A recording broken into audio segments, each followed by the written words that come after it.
Cause and effect diagram के अंदर क्या किया जाता है, ओवरऑल कोई भी क्वालिटी कंट्रोल जब आपने करनी होती है तो उसके अंदर रूट कॉज को आइडेंटिफाई करने के लिए जब भी आप चाहते हैं कि आप डिफेक्ट को करेक्ट करें, उसको सॉल्व करें, तो उसके अंदर फिर कॉज एंड इफेक्ट डायग्राम को यूज़ किया जाता है। Graphical representation of the trail leading to the root cause of a problem, जब भी आप ग्राफिकल रिप्रेजेंटेशन करना चाहते हैं कि कोई भी ग्राफिक्स के अंदर पूरी प्रॉब्लम को वहाँ पे ड्रॉ करके उसके अंदर रूट कॉजेज़ को आइडेंटिफाई करते हैं, उसके लिए कॉज एंड इफेक्ट डायग्राम को इस्तेमाल किया जाता है।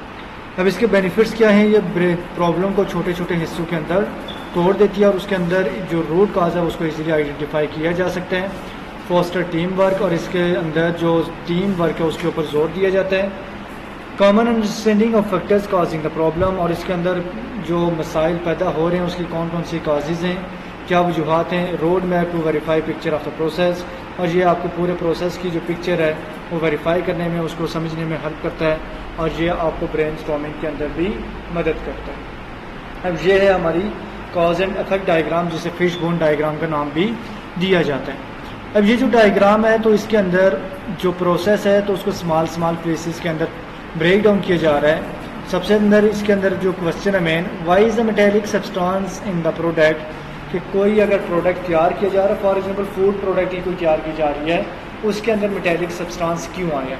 अब उसके अंदर अब जो प्रोसेस है उस प्रोसेस के अंदर 6 चीज़ें वहाँ पे मौजूद हैं। सबसे पहले आ गया कि मशीन कौन सी है। अब उसके अंदर देखा जाएगा कि जो मटेरियल ऑफ कंस्ट्रक्शन है मशीन का वो कौन सा है, उसके अंदर टूल्स कौन से इस्तेमाल हो रहे हैं, कौन सी प्लेटिंग की गई है, मोटर कौन सी लगी हुई है, मोटर को जंग वगैरह तो नहीं लगा हुआ। साथ ही देखा जाएगा कि मशीन के अंदर जितने भी उसकी बोल्ट्स हैं, नट्स हैं, स्क्रूज़ हैं, वो प्रॉपरली टाइट हैं या नहीं है। पहली चीज़ हम क्या चेक कर रहे हैं, मशीन को चेक कर रहे हैं। अब उसके ज़रिए हमें पता चल जाएगा कि क्या मशीन की वजह से हमारा जो प्रोडक्ट है उसके अंदर मेटेलिक सब्सटेंस है या नहीं है। सेकंड आ गया मेथड, इंस्पेक्शन प्रोसीजर, क्या आपका इंस्पेक्शन प्रोसीजर सही था या नहीं है, उसके अंदर गलती तो नहीं है, उसके दौरान चेकिंग वहाँ पे सही से की ना गई हो, परचेजिंग के दौरान सही से ना देखा गया हो, या मशीन को सही से चेक ना किया गया हो। उसके बाद मेजरमेंट्स, कि जो उसके अंदर सेंसर्स लगे हुए हैं तो उन्होंने क्यों नहीं चेक किया, उनके अंदर वहाँ पे जो मेटेलिक सब्सटेंस है वो आइडेंटिफाई क्यों नहीं हुआ, क्या वो सेंसर्स के अंदर कोई एरर है, इम्प्रॉपर कैलिब्रेशन, क्या वो सही से एडजस्ट नहीं हुए, नॉट क्लीन या वो साफ़ नहीं थे, लूज़ वायर्स या उनकी वायर्स वगैरह लूज़ थी। अगर ये इनमें से कोई भी काज होगी तो सेंसर इफेक्टिवली काम नहीं करेगा, और सेंसर का काम ही यही है कि वहाँ पे कोई भी डिफेक्ट है उसको आइडेंटिफाई करना और वहाँ पे कंट्रोल पे भेजना कि इसको करेक्ट किया जा सके। उसके बाद मटेरियल आ रहा है कि जो इसके अंदर मटेरियल यूज़ आ रहा है तो वो कौन सा यूज़ हो रहा है, कि ऐसा तो नहीं है कि जो मटेरियल है उसके अंदर मेटेलिक प्लेटिंग वगैरह की गई है या उसके साथ वो चिपका हुआ था या सीलिंग बीम वगैरह। उसके बाद देखा जाता है कि मेन पावर जो है तो मेन टेक्नोलॉजी कौन सी है, स्टील टूल्स वगैरह जो वहाँ पे उन्होंने पिक किए और वहाँ पे उनके पास ट्रेनिंग वगैरह किस लेवल की थी, इन एक्सपीरियंस तो नहीं है। और इस तरह से ओवरऑल क्या किया जाता है कि जो पूरी प्रॉब्लम है उसको छोटे छोटे बाइट्स के अंदर कन्वर्ट करके आइडेंटिफाई किया जाता है कि कौन सा स्टेप है, कौन सा स्टेज है जिसकी वजह से वहाँ पे प्रॉब्लम अराइज कर रही है, ताकि उसको वहाँ पे इफेक्टिव वे के अंदर करेक्ट किया जा सके। नेक्स्ट आ जाती है चेक शीट। चेक शीट का पर्पज़ क्या होता है, tool for collecting and organizing measured और काउंटेड डाटा। अब ये जो चेक शीट होती है ये ओवरऑल क्या करती है कि जो आपने डाटा वगैरह कलेक्ट किया होता है या रिपोर्ट्स वगैरह तैयार की होती हैं उनको ऑर्गेनाइज करने में और उनको वहाँ पे एक लेवल के अकॉर्डिंग वहाँ पे डेवलप करने में हेल्प करती है। Data collected can be used as input for other quality tools. अब इसके अंदर जो डाटा कलेक्ट किया जाता होता है तो इसके अंदर दूसरे किसी प्रोडक्ट की जब आप क्वालिटी इंप्रूव करना चाहते हैं उसके लिए इसको यूज़ किया जा सकता है।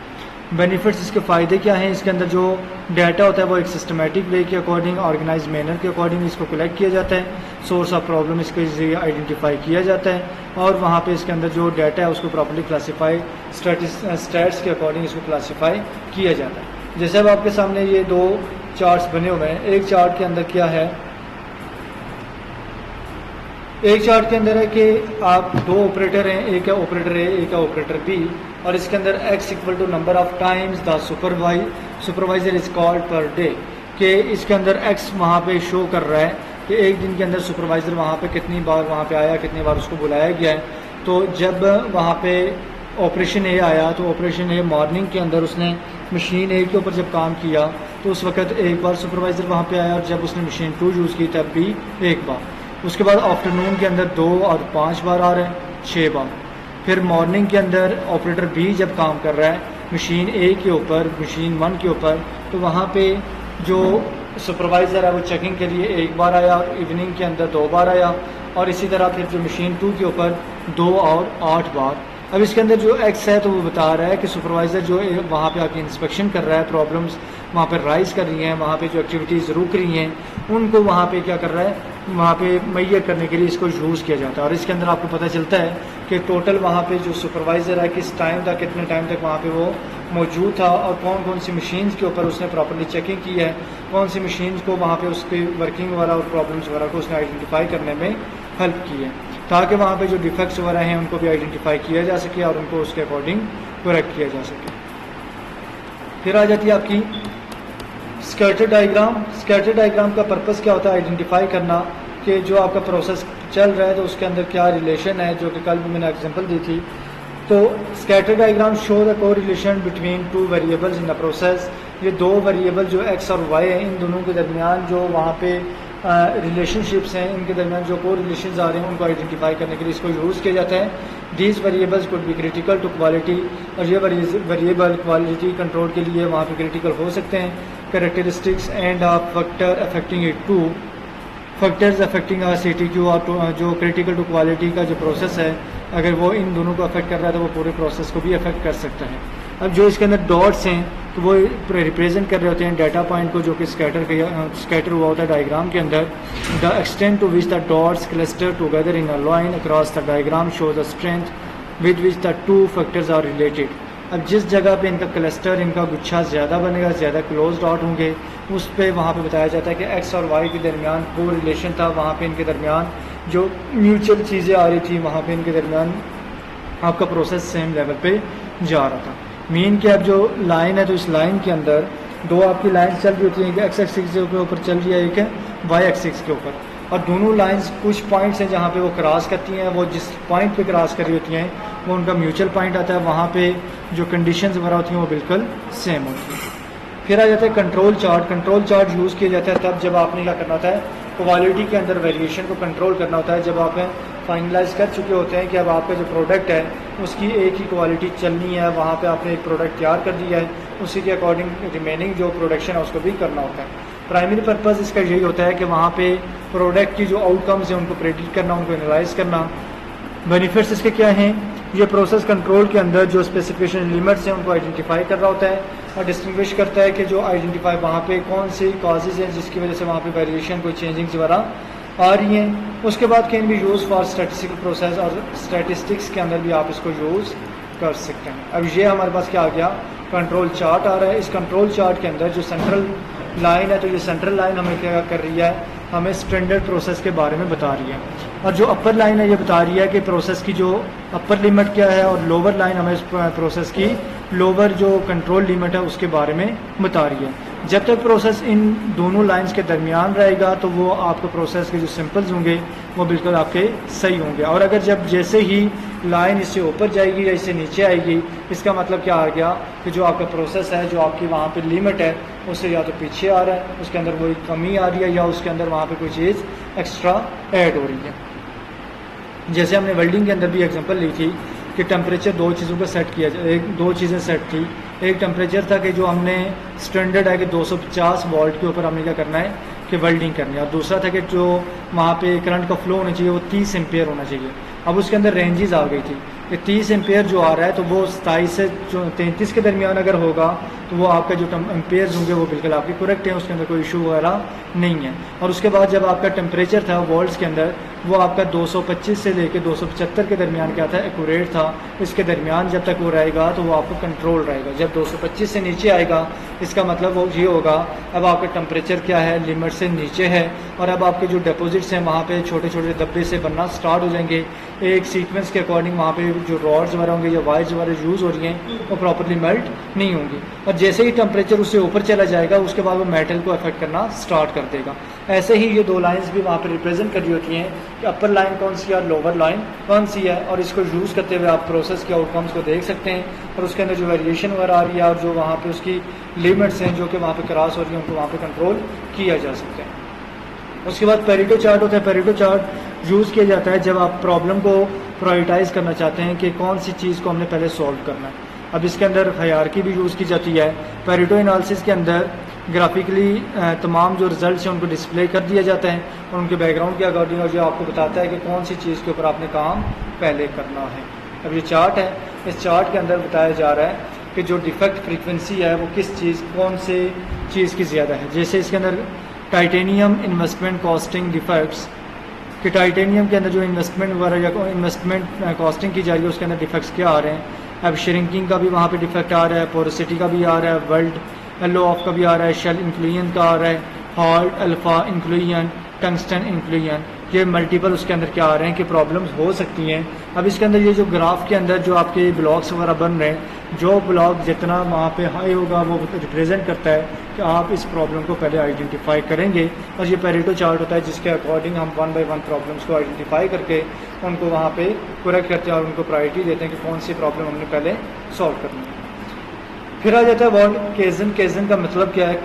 के का मतलब होता है टू मॉडिफाई और टू चेंज।